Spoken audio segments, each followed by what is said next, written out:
So I have this problem. I have too much gear and it's completely overwhelming me. Now, having all this gear is nice, but where should I draw the line? You see, if I'm using my really nice camera, I should probably be using some of my really nice glass too. I'll use my prime lenses for optimal performance, but something tells me I should probably pack some other focal lengths too, so I'll pack some of those. And I guess I should pack a zoom lens too, just in case I need the convenience, but something's telling me this bag is running out of space. I'm guessing I'm gonna need a bigger bag. Perfect. You know what? I might also want to shoot some video too. I'm gonna need a way to capture audio. That one will do.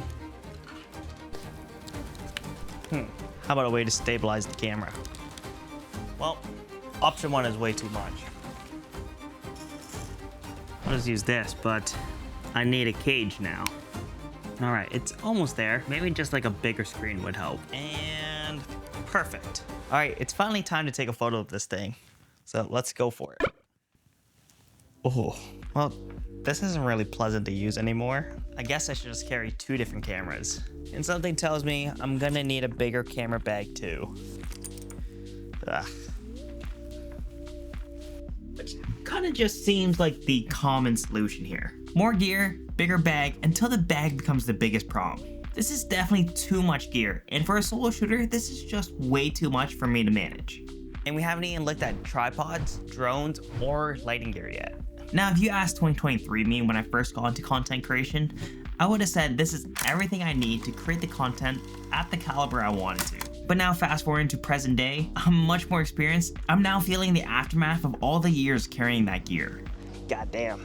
To now realize I only needed a fraction of what I was actually carrying around to create what I wanted. So I pulled the trigger and I downgraded my gear. In the last year, I discovered two incredibly small cameras that punch well above their weight, and somehow working with less gear has actually made me feel more creative. As if removing choices and creating limitations has actually made me find easier and more creative solutions to shots that probably would have just been super complicated to shoot in the first place. But let's hold that thought, as I'll get to that a little bit later in this video. So I guess you guys want to know what I have in my camera bag. That's so good. Whew. It is cold. It's like I chose the worst day to film, -10 degrees right now. It's cold. Let me introduce you guys to the Osmo Pocket 3.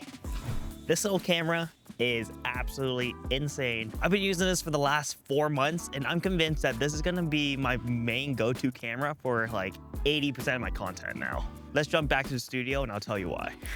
Now you may be thinking this is a weird looking camera, and you're absolutely right, because this is the weirdest form factor of a camera I've ever used. This is actually a handheld gimbal with a built-in little camera right here, which means all my on-the-go footage is now going to be stabilized. Don't let the size of this camera deceive you, because the video quality of this camera is top-notch. Like, look at the dynamic range. This is the sun, this is me. This is insane. It has a 1-inch sensor recording 4K up to 120 frames per second at 10-bit quality. This camera packs Sony features like auto tracking and 32-bit audio on this wireless mic. Not to mention, it doesn't even need receivers because it's built right into the system. This simple camera packs so much tech, I couldn't even believe it's all built into this tiny form factor. Not to mention, the filters are magnetic and stackable, and you can even add an ultra-wide angle lens. It turns on by the turn of your thumb and can shoot vertical content on the fly. You can even use it as a probe lens replacement if you wanted. Not to mention, one of the best things about this camera is its mounting system. I can quick release from its tripod onto a clamp or suction cup in a matter of seconds. This little camera has just been game changing. Not only has it made everything 10 times faster, but it also has just made things 10 times more enjoyable. I honestly just love how simple it is. It's just so reliable, and the fact that it's in such a small, tiny, easy package, it's so good. It gives me access to film all those weird movement shots that I otherwise probably would just didn't shoot or would have spent way too much time shooting. This is easily one of my most recommended pieces of gear for anyone that does video that just needs something that's a little bit easier. Now, the only caveat I have with this camera is that it's not really much of a photo camera, which leads me to camera number 2. And now this is a camera I've actually been waiting months for. As in, I pre-ordered this 10 months ago and it finally showed up on my doorstep this New Year's Eve. Oh my god, is this camera so much fun to use. This is the infamous Fuji X100 Mark VI. Now for anyone who doesn't know anything about this camera, this is a fixed lens camera, meaning I can't swap this lens out, and this is it. This is pretty much all this camera is going to be.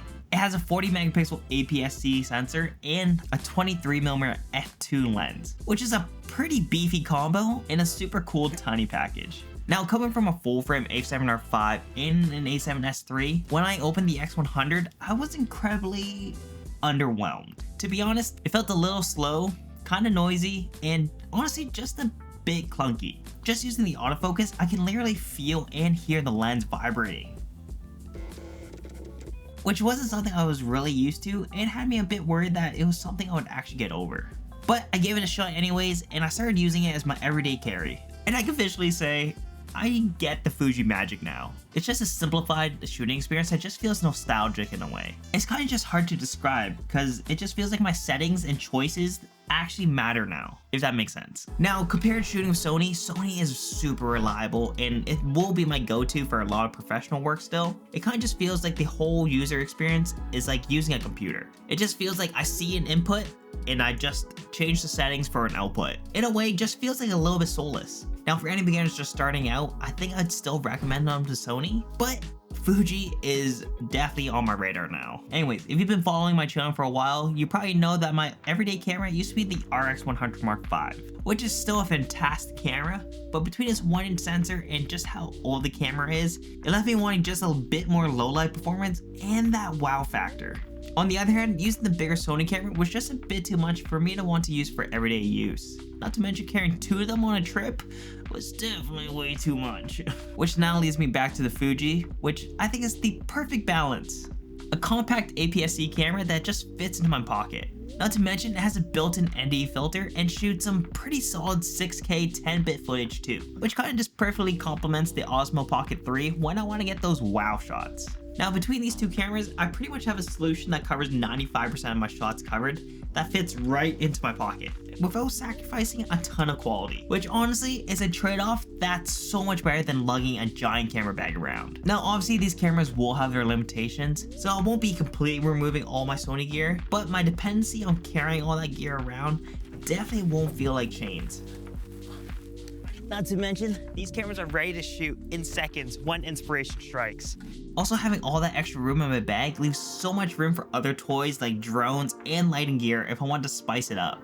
Now, maybe you're not in the same predicament as me, and both these cameras might not be the best combo for you, especially since the X100 seems to be impossible to get right now, but honestly, for any video shooters out there, the Osmo Pocket 3 is now my #1 piece of gear. This camera just has so much utility from its subject tracking and stabilization that it's really hard to think of someone who couldn't find a way to really use this camera. Now, if you're not interested in downgrading your gear at all, but want to find ways to carry less gear, you might be interested in this video. I'll show you guys how to extend your zoom lenses so that you can get wider and more telephoto photos on the same lens without having to carry more gear around. Anyways, that's all for now, and I'll catch you guys next time. Ciao.